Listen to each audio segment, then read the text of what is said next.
Bismillahirrahmanirrahim.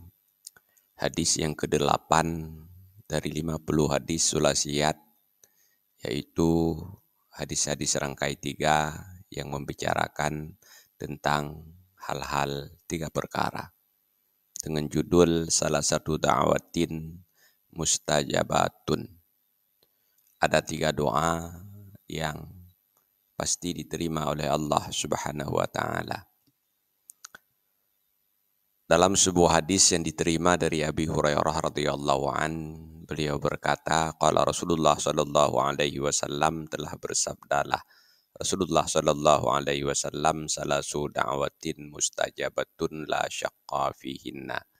Ada 3 doa yang pasti diterima oleh Allah, tiada keraguan sedikit pun pada 3 macam doa ini.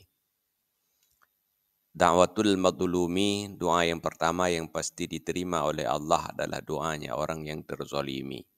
Wa da'watul musafiri, dan yang kedua adalah doanya orang-orang yang sedang berada di dalam safir.